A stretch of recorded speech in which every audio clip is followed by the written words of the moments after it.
So Problem Prospecting was the book that I never had starting out in sales. I was thrown into the deep end and told to make things happen. A lot of salespeople are in the same boat. They don't get support, they don't get coaching, they don't get training. So we wanted to provide a kind of Bible or a go-to book that would help people who started out in their sales careers know what to do. It's a framework, a step-by-step guide, how to prospect, based on problem-centric prospecting. The big mistake we find a lot of salespeople are making is they talk about themselves, they talk about the product, they talk about all the great awards they've won, which customers and prospects just don't care or less about. So it's about that problem-centric prospecting, which is leading with challenges that your prospects likely have, and how you can potentially solve those. You're listening to the Sales Today podcast, and I'm your host, Fred Copestake. On this podcast, we explore how sales professionals can develop a modern approach to winning business, the application of virtual selling techniques, how to create meaningful business relationships, and much more. Why not take our free collaborative selling scorecard to see how your sales approach suits today's environment? You'll find a link in the show notes. And welcome to this episode of the Sales Today podcast, where I'm delighted to be joined by Stuart Taylor. Stuart is Sales Director at Allego, author of Problem Prospecting, but more important than anything else, he's a second-time podcast guest. My claim to fame. Hey, that's the claim to fame. There are not many, 2, 3 people who have been back a second time. But I'm feeling that it's almost like you're a new guest, actually. It's new, it's like first time, because I was just looking since we last spoke. The podcast has rebranded. You were working with Refract, which is now part of Allego. You've written a book, and the world of sales, it's probably pretty different looking to when we were chatting last time. So, it's like we're on a blank sheet of paper again, mate. Sure, it feels like it's been a decade ago, to be honest, Fred. But yeah, a lot's happened. But no, I'm privileged to be back. Looking forward to the conversation like last time. So thanks for having me. No, absolute pleasure. I mean, what are we going to talk about? Problem prospecting, mate. Problem prospecting. Look, it's here. I've got the book here, side of my desk. Yeah. I think it's chapter 3. You talk about elevator pitch. Can you give me your elevator pitch about problem prospecting? Under pressure now, aren't I? I'm under pressure. Absolutely, mate. About it. Yeah. So what I always say with an elevator pitch is it's not about you. I think that's the mistake most people make. And an elevator pitch should be how you help. So Problem Prospecting was the book that I never had starting out in sales. I was thrown into the deep end and told to make things happen. A lot of salespeople are in the same boat. They don't get support, they don't get coaching, they don't get training. So we wanted to provide a kind of Bible or a go-to book that would help people who started out in their sales careers know what to do. It's a framework, a step-by-step guide, how to prospect, based on problem-centric prospecting. The big mistake we find a lot of salespeople are making is they talk about themselves, they talk about the product, they talk about all the great awards they've won, which customers and prospects just don't care or less about. So it's about that problem-centric prospecting, which is leading with challenges that your prospects likely have, and how you can potentially solve those. So that's probably a rubbish elevator pitch, but that's what we set out to achieve. And, the feedback we get is that we've done it. So, absolutely brilliant to play a small part in helping the sales community. I think it's a cracking elevator pitch, and we were just talking off air, weren't we, about purpose and why people do stuff, and so that why sitting behind it, I think, is really important. It's to, as I say, help people like yourselves. Wish I'd had it. It was great. And when you say we've done it, I think you're referring to we've done the book, but that could equally have been no, but we've done the stuff that's in the book, and we've kind of learned the hard way. Totally. And that's a big part of what we try to share. We're not sitting from our ivory tower saying that we're brilliant and we're the best things since sliced bread. A lot of what we're sharing in the book is what we've learned through hard mistakes, trial and error. We've been there and done it. I, like you said, lead the sales team at Allego at the moment, but I still prospect myself. I still try to keep, the tools sharp and learn, and things change all of the time. So we have walked the walk. I've been in sales coming up at 20 years now, which is frightening. And I've, made more mistakes than most people. So it's trying to give something back, giving that shortcut, giving an insight into the mistakes that I've made along the way. So hopefully a lot of other people can be far more successful than I, and, have brilliant careers in sales and not continue to get let down. But that's the big thing for me. I think a lot of people salespeople are often the first to be thrown under the bus. If results aren't where they need to be, salespeople are let go. But often it's not their fault because they're not getting any help, they're not getting any training, they're not getting any coaching, and it's inevitable that they're gonna, fall flat on their faces and be unsuccessful. And it's hopefully playing a little part in stopping that from happening as often as it does and trying to, uplift our game. But we are very similar on that. I mean, I had a bit of a rant about that recently about salespeople being. I think he's exactly the same impression. No, hung out to dry. I think I said. Yeah. Because they're a bit stitched up. Because it's like, well, we need all the results from you, but we're doing nothing to help you with that. That's why I put together the academy rather than just the accelerator I sell. But not me. About you. People love hearing about mistakes, mate. So what are mistakes that a salesperson could be making? Oh God, how long is this? In other words, what have you done in the past? All sorts. I can't hold my hands up personally, but we've done all sorts in terms of the biggest one that always comes to mind is one of my team, probably over 12 years ago, when spray and pray and high volume emails were more of a thing. I'm absolutely dead set against them now, but that's because we used to do them. So it'll probably be 12, 15 years ago now. One of my team done what was called a mail merge then. It was before the kind of automated cadences of emails. So we'd done a mail merge. But what he'd done is deleted one of the columns, which meant that the email went to the wrong person for the wrong company. So he sent out about 1,000 emails to the wrong person, the wrong company, and that always stands in my mind, and that's one of the reasons why I'm so dead against these kind of spray and pray methods, and trying to build that human connection rather than just sitting behind a keyboard and sending 1,000 odd emails. So that always stands out as a big mistake, but I've made all of them along the way, and I think. Well, that one is literally said, I don't really care about you. You are a number. I'm just smashing this out and hoping that someone will buy it. Still happens though, Fred, doesn't it? That's the thing that gets me. Like I said, this was over a decade ago, maybe even 15 years ago, and it was pretty archaic then. But the uncomfortable truth, I think, as a profession, is it's still happening. People hide behind automated tools and send thousands of emails and hope that somebody will put their hand up. We can do better. We've got to do better. No wonder prospects hate salespeople, because they're getting inundated with this shite day in, day out. So we've got to do better. And that always stood in my mind as a big mistake. And that's one of the reasons that drove me to do something different. Well, my sense is it's actually getting worse. It's like, you see salespeople talk about this openly on LinkedIn, about the tricks and techniques and the stuff they're going to do to interrupt people, basically, which I don't really think endears to customers. But yeah, they're saying, oh yeah, my sequence does this, and it's now 14 touch points. Well, I'm gonna make mine 16, and you're gonna Fred's is 16, mine's gonna be 19. Yeah, you can hear this conversation go on. It's like, totally. How does it look? No wonder customers are hiding and going, I don't want to speak to salespeople, because you are just automating. It's like, who can be cleverest at doing most? Totally. And I think you've hit the nail on the head there, Fred. And I think the good thing about that is, for the salespeople who want to elevate themselves and stand out from the crowd, it's relatively easy, because there is so much noise, so much crap out there. If you do go the extra yards, and put some effort and some personalization and some time into your approach, then it's not difficult to stand out from the crowd. And I was working with one of the team yesterday on some personalized emails, and I have this structure for a personalized email, which I share in the book. And it gets about a 50% response rate to an email. It does take 10, sometimes a little bit more minutes in order to write it. But we done 2 emails yesterday in a coaching session with one of our account executives, and she got 2 replies from 2 emails.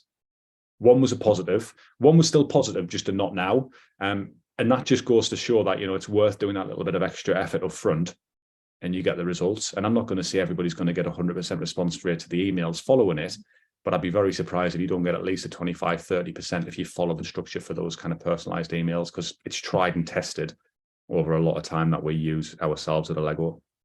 And I am going to ask you about the structure, but I'm sure people are thinking, but that doesn't sound a lot. I can send out 1,000 in a minute. You can.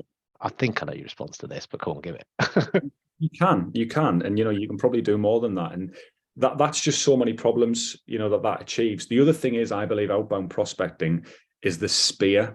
You should be going after your ideal customer profile, somebody who's an absolute perfect customer. If you're spraying 1,000 people in a minute, you've got no idea if they're a good fit. You end up selling to the wrong people. I'm really passionate about trying to find the right customers. Plus, the damage that does to your brand. because everybody's sick to death of getting, these canned emails that have clearly come from automation tools. And that little bit of extra effort goes a long way. And I would argue that you can get better results with it. Yes, it's more hard work, but isn't everything, that's worth doing. And I think you get the better results from it. Yeah, I mean, I guess the simple answer is, yeah, okay, you can send out 1,000, you can send out 10,000. But if you're getting zero response, what are you going to do? Well, send 20. Even if you're you still getting zero response, but totally, as you say, Spears, I want to speak to this person. I genuinely have worked out that I can do something excellent with them. Yeah. And I'm going to spend the time and effort to tell them that. Exactly. And then your message resonates with that person because you know what their likely problems are, what might get their attention. Even if I could get, 5 times as many meetings from sending 1,000 out, I'd rather have one ideal customer profile opportunity than 5, potential spray and pray meetings. So it's a no-brainer for me. I've banged this drum a long time. I would stand my ground, and this is my hill to die on, but spray and pray is just a waste of time. It's not productive in my opinion.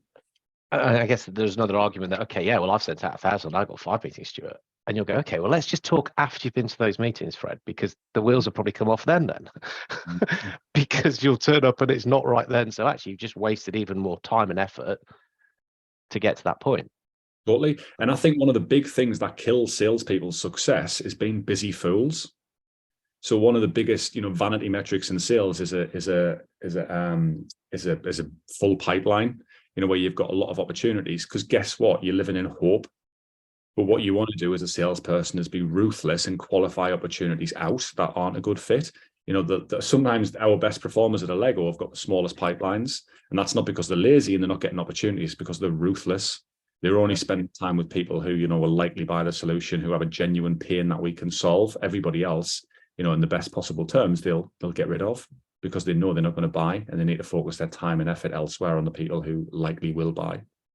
Because they understand the problem, work out who those people are, craft the message to make sure that lands. And people are saying, well, I want to speak to you. Why would I not? Yeah. So what was the thing you said? Effort, personalization, and what was the third thing? I wasn't writing fast enough. Effort, personalization. I don't know. I can't remember. You're testing me. It's awful. Yeah, we'll rewind it. If only we had some recording software that immediately show us. Somebody will know. Yeah. Well, that's the end of the podcast. You can introduce that. No, but you mentioned the framework. So come on, share us the framework. Yes, framework's really simple, and it's a little bit of science behind this. So I'm not, the more scientific of chaps. A lot of it, like I said, has been trial and error. But the structure is 4 paragraphs. You sign off, and then a PS at the end. Always the same. So it'll be, hi, Fred. The first 2 sentences are personalization. So it might be something like, hi, Fred, seen your podcast, listen to your podcast on the way to work today. Great guest in John Smith.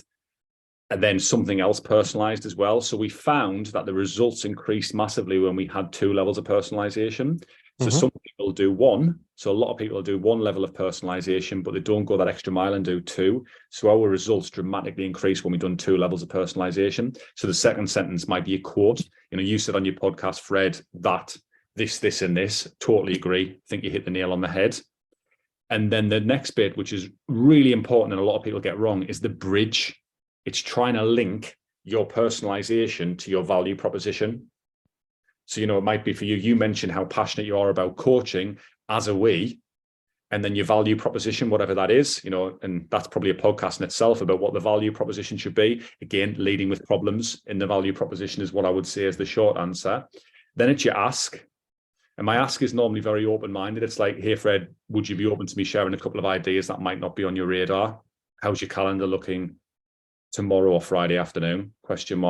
Sign it off, and then a PS.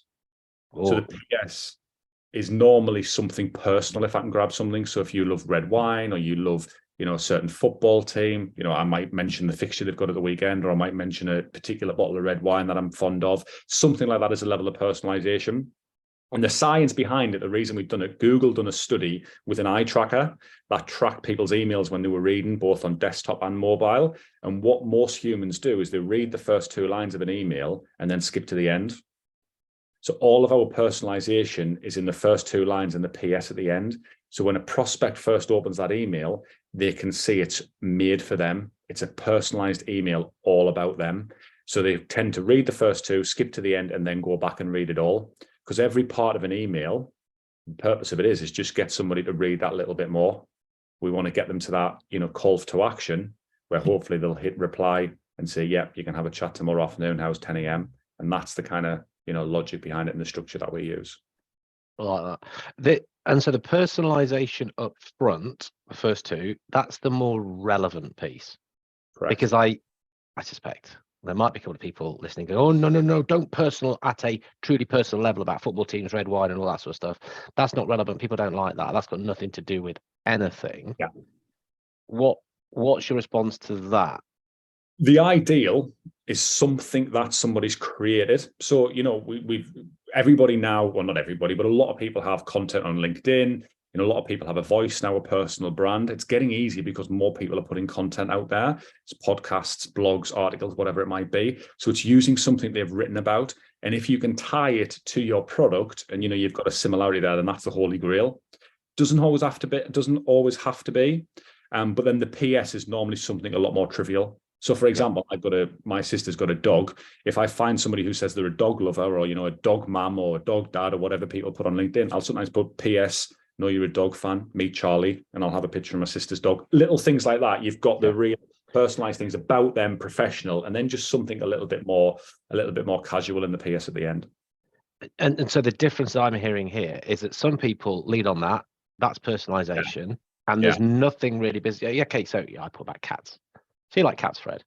Do you want to buy a load of software off me? Yeah. The good thing there as well, the good thing there is the bridge between the personalization. If I sent you an email saying, hey, Fred, do you like cats? By the way, we help sales leaders do X, Y, and Z. It just sounds disingenuous. So it's trying to tie that personalization to the message that you're going to get. And that bridge is the bit that brings the two together. That's probably the most important part of the email. Yeah. Hey, Fred, doing the podcast, heard you speak about this. You were talking about using AI in selling. Bang, bridge.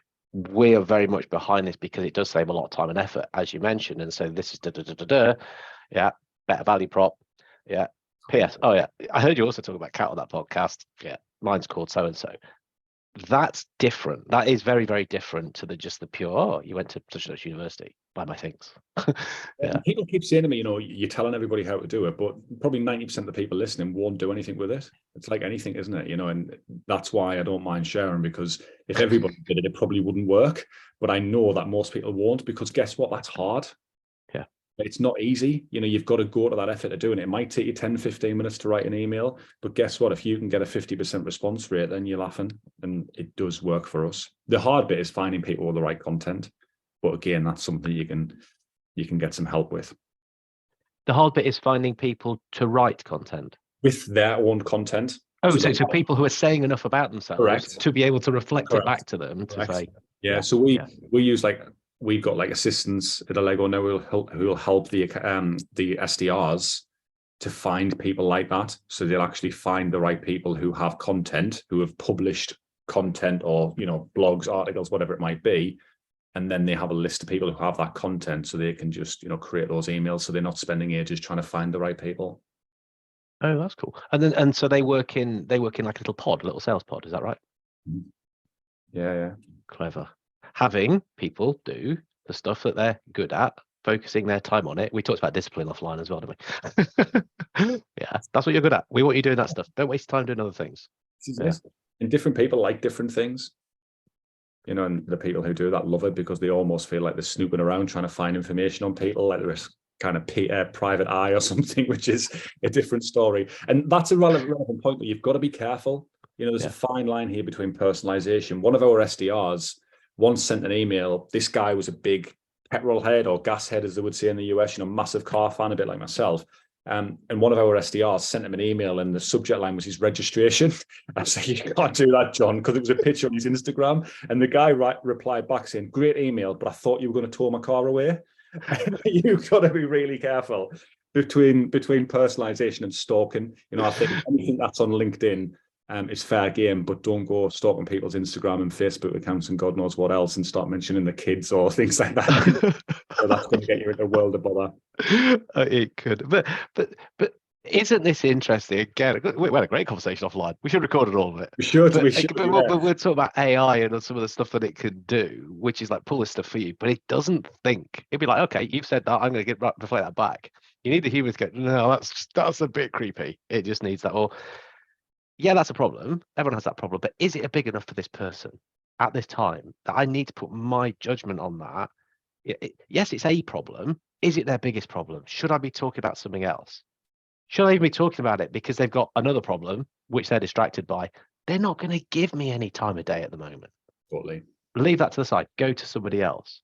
That's the human side, which I don't know. Will that go away? Never, not in my opinion. Not in my opinion. You know, that's the difference. I think tools like ChatGPT and all the others that are emerging will be massive tools for us. You know, and I think that's what they will be, help us. But that human touch is what people crave. Or else, you know, some people don't. You know, some people would prefer to do, you know, self-checkout and buy tools themselves, and that's fine. But others need guidance. You know, a lot of the people we work with, they need our guidance. You know, we help them. We are that, you know, cliched as it is, that trusted advisor, and we help them and we help them solve their business challenges. And I don't see it. You know, there's people far smarter than me who might tell me I'm you know, no idea what I'm talking about, but I can't see a day when, you know, a tool like that is making the decisions and is replacing salespeople. For some things it might, but again, there will still be things where people need to be involved. And so what we're saying is we need to be showing we're a person, you know, elevating that, you know, cranking up that humanity, saying, look, me, Fred, Stuart, we've sat here and thought about you. That's why I've written about you. And people think, well, have you got a robot to do that? And this is that's what I always think. How sad's that? Have you got a robot? Yeah. No, you've actually done that yourself. One of the things I say to you. Totally. And one of the things I say to the guys, before you send that email, check it and make sure that could only be written for that person. Yeah. It's not sent to 10 people. It's not sent to 100 people. And, you know, you're right. AI will definitely replace certain roles, but who's going to get replaced? An SDR who sits and presses a button and sends sends 1,000 generic emails. Who's AI going to replace first? That person or a salesperson who goes to the effort of crafting emails, puts that level of humanity in and creates those? Who's going to get replaced first? I know where I'd be betting my mortgage. Yeah. And you know, when we look at the problem, so look at the problem that you guys solve. Sales directors have that problem, don't they? Mm-hmm. Yeah. So, okay, you're a sales director. You're pretty sure you've got that. So I could just fire you off an email to every sales director in the UK. Could do that now.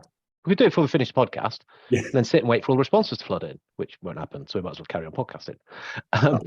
But it's okay. So yeah, he's a sales director. So now let's find out that personal element. Right. Okay. He said that links back to that problem. Good. I can put that to them. And this, I mean, you saying it works because you're doing it. I know it works as a customer. I took that orange hat thing I do on Wednesdays. Someone had sent that back to me about my orange bucket hat, about how funny it was, and they thought I was Bob Mortimer or something like that. It's like, of course I responded to them. I couldn't help it. And you know, the big part of that as well, it is, but everybody's got one, and you know, everybody's favorite subject is themselves. You know, and we'll send an email, like if I can find something to thank people for, like I might thank you for some content, Fred, if I was, you know, trying to prospect you, my subject line will be thanks, Fred. And immediately you think, what am I being thanked for? You know, for what? And it just creates that curiosity, which gets you reading on. Every level of the email is designed to get people to read on. But guess what? That structure is your cold call too. Hey, right. Fred, you mind reading me. I'm trying. We're so aligned. Awesome. We're so aligned. We're so aligned. But it is. You've got that structure now on your cold call. Hey, Fred, seen your LinkedIn video yesterday about the orange hat. Loved it. Mention something. Then you bridge, and then your value proposition with a couple of problems that might be relevant in your world. And you've got okay. So this prep already, it's now serving you twice. Yeah, sitting, thinking, just making sure our problem is relevant. Actually, it's not. Don't bother. Okay, that goes into email. I'm going to be saying this. So just going into that cold call, is that the first thing you're saying? Yeah. Hi, Fred. I saw you with your orange hat on the other day. Not, can I have 27 seconds? Do you want to roll a dice? So we will. How are you? How are you? How are you? Yeah, that's my pet hate. And we will still use, you know, more normal pattern interrupts, if you like, if we haven't got that content, because we don't just prospect people who have this content, because we probably wouldn't have enough prospects. So we will still ring people where we don't have, that information on them. The orange hat is the example, and we will still use a more generic pattern interrupt because I think that's important. But if I ring you and say, Fred, seen you yesterday on LinkedIn with your orange hat, immediately your sales resistance is lowered because it's not what you expected. B, I've found out about you. I've done a bit of research. I haven't just rang 1,000 people on a dialer automatically. I've made this call for you. C, it takes you back and you actually listen. People sit back and don't see them sit back, but you can almost see them like listen when you say that, and it just gives you that opportunity. And then if your value proposition or your problems are relevant enough, half the battle's won. Oh, I love that. I love that. So this sounds like it's making your job. You're trying to make your own job easier, aren't you? This is sort of the train hard, fight easy thing, isn't it? It is. It's a bad analogy when it comes to sales, really. But no, but I don't think it is. I don't think it is because you're doing that little bit of extra effort up front, but that pays dividends down the line. And it really doesn't. Like, sales is still relationships. And it's about somebody trusting you that you're going to have their best interest at heart and try and solve their problems and doing that. And how much better is it starting a relationship on this footing rather than an email that you sent for 1,000 people and they've just luckily replied? It's very different. It starts the relationship in the right foot. Even when we go to discovery, so we sometimes hand leads from SDRs. So the SDR would book the meeting, then send it to one of the account executives who would sit the meeting. The SDR may or may not be included in it, but that's a different story. So many times people will say, the reason I took the meeting was because of how good your outreach was. Really appreciated your craft. You went the extra mile and got in touch with us, and it's got a staff foot in the door. And then we know our problems are super relevant because they've been chosen. They've been screened, and we've chose people who will likely have those problems. So, we can almost guarantee that we're going to have a good conversation. Mightn't be now, and they might have the problems, but they might not be motivated to solve them now, which is fine. But guess what? If they do have those problems down the line, they'll remember us because we were different. And we get loads of people coming back to us, when we spoke 6 months ago and say, I really enjoyed the conversation, respected, how you approached us. The timing's a bit better now. Can we pick up the conversation? That was me. But honestly, with you guys, it's I love that expression. I appreciate your craft. I liked what you've done there. I could see that you are someone that's going to help me think, because you're putting thought into stuff. You've demonstrated you're that kind of person. I will spend my time with you. Not, you're only talking about yourself. God, I'm actually quite interested. It just happened to be, but it's going to be painful because you're just going to ram this stuff down my throat. But that's nurture then, isn't it? You're getting a conversation and you're kind of cool going, it's not for now, but thank you. You've given me something to think about.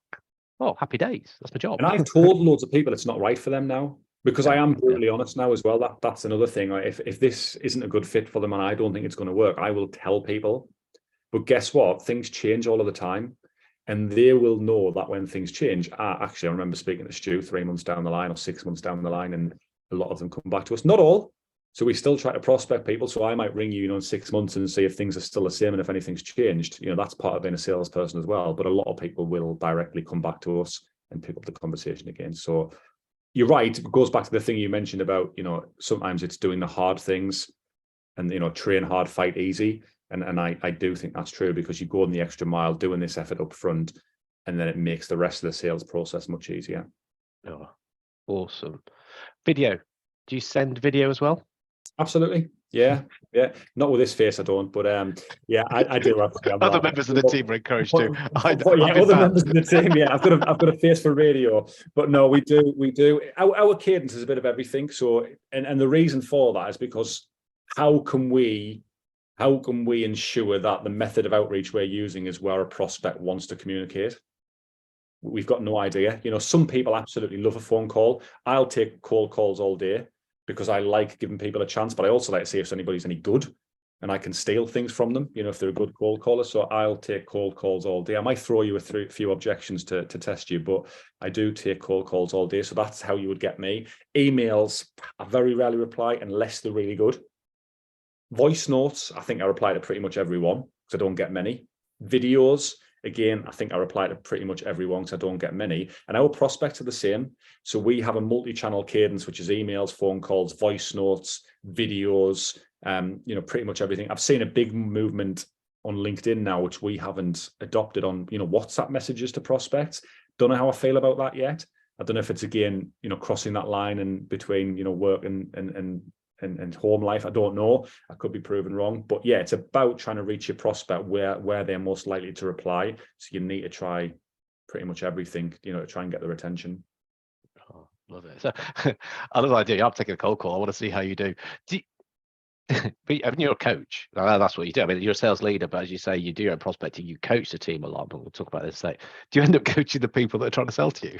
Sometimes, yeah. But this is the other thing this is the other thing I'm really passionate about, Fred. Like, there's so many people tearing each other down on LinkedIn. This SDR sent me this generic email or whatever, and I hate that.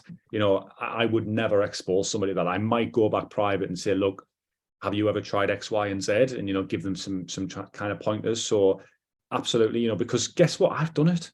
And it's not the salesperson's fault. Most of the time when people have got shit outreach, it's because they're not getting trained and support and they know no better. Yeah. So, and I try to maybe give them that little bit of an insight. I've sent people copies of the book and different things like that. And most of them probably use it as a doorstop or never bother to read it. But 1 in 10 might, it might change somebody. And I get messages back from people saying, that the book's been massive. It's changed the game. It's helped me get promoted. It's helped me be happier at work. And that's what gets me out of bed in the morning. It used to be making money. I'm brutally honest. I got into sales because I wanted to make money. I was never going to be a doctor or a lawyer or anybody intelligent like that. So I had to find a way where I could have a decent standard of living. And that was sales. And it was very money driven. But now it's about trying to help others, to have this career in sales and also kind of improve the opinion of our profession, because it is a profession. Sales is a profession. It's a very lucrative career if you're good at it. But like I say, a lot of people are let down and don't get the chance to have that career, which I've been afforded and really enjoyed.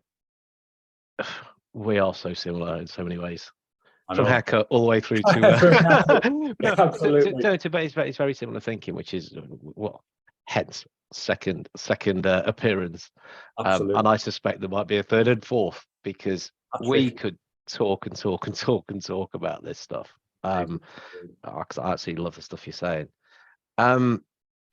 So where can people get in? So sorry, just before we go on, no, Allego. I said we'd mention Allego because that is all about helping people to do sales stuff better. So we talk about practice what you preach. You work for a company that helps do this stuff.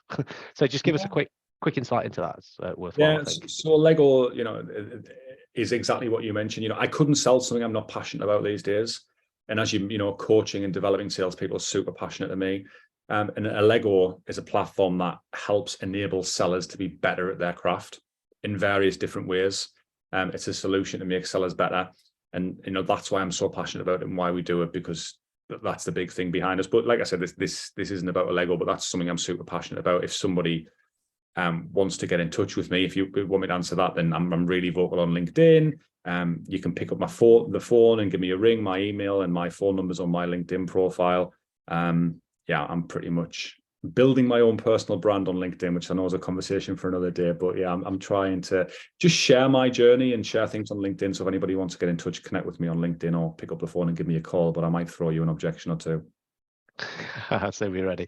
No, but I mean, for me, is you have the purpose and the practice behind the profile that you're building. Too many just jump straight into profile and like lots of selfies and kind of pretty vacuous stuff. So we will pop your LinkedIn link into the show notes so people can reach out, mention this podcast. And mate, thanks for jumping on again. I mean, you shared a load of good stuff here. Real pleasure to chat to you again. Likewise, Fred, always is. And like I say, hopefully I'll be back for a hat trick and you can give me a ball, get a signed ball or something for a hat trick appearance. Signed orange hat. That'll do. Enjoyed it, Fred. Thanks as always. Thank you for listening to the Sale Today podcast with me, your host, Fred Copestake. I hope you've enjoyed what you heard today. If you did, please get in touch and hit subscribe. And remember, you can take the Collaborative Selling Scorecard for free to check out how your sales approach works in today's environment. You'll find it in the show notes.